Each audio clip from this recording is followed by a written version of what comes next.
Uunahin ko pong i-share itong judgment, mga kaibigan, na sinabi dito sa verse 2, pagka aking nakamtam ang takdang kapanahunan, hahatol ako ng matuwid.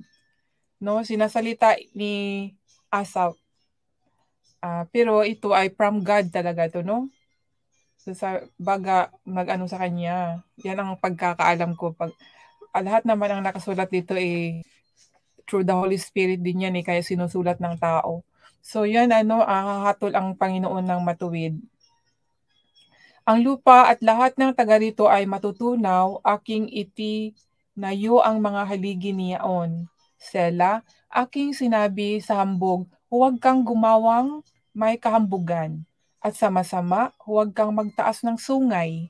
Ang sakit, mga kaibigan, no? Ang sakit ng salita, lalo na kung tayo ang gumawa nito, no? Kahambugan ang sinabi, sinabi, wag kang, ikaw hambog, aking sinabi sa hambog, sabi niya sa hambog, wag kang gumawa ng kahambugan. So kung hambog tayo, mga kaibigan, wag na tayong magpakahambog kasi i-judge tayo ng Panginoon sa ating mga ginagawa. At sinabi dito, at sa masama, huwag kang magtaas ng sungay. Ang sakit, no, sungay. Pag masama, sungay, yung sungay din, ni-research ko rin, di ba, kasi may mga symbol of sungay din, di ba? Sungay, alam talaga natin, pag sungay, masama talaga yan, di ba? O bad. Kaya nga, ang tawag natin sa omotataimasu. And then, yung sungay, mga kaibigan, ay symbol din ni Satanas yan, di ba? Demonyo or devil, no? So, yung hayop, di ba? Pag nagmumura tayo, nagsasabi tayong hayop, excuse me kasi ako, inalis ko na yan At saka hindi naman talaga ako palamurang ganyan mga bad words masyado. Kahit hindi pa ako kay Lord, iba yung mura ko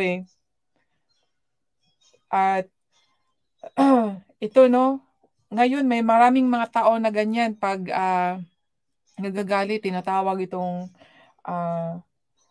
sungay, ito hayop, tinatawag itong kaaway ng Diyos. So huwag kang magtaas ng sungay. Huwag mong itaas ang iyong sungay ng mataas. So huwag kang magsalitang may matigas na ulo. So kung matigas tayo at masyadong mayabang, mapagmataas, yan, itong mga ugali na to, mga kaibigan, ang ibig sabihin ng Panginoon, no? Ang kanyang tinutukoy dito. Huwag, 'di ba? Minsan 'di ba may mga tao ang taas ng mga liig nila, nagaganon pa, nag-iisnab, tapos pag magsalita ang taas ng pananalita nila na nakasasakit, tapos tumataas pa yung mga kilay, no? Mga ganon. Ito yung tungkol dito, mga kaibigan.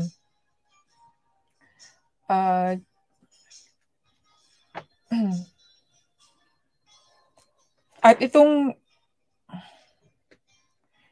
horn, mga kaibigan, meron kasing ni-research ko kasi, mga kaibigan, kung ano tong horn. May another meaning pang horn, mga kaibigan.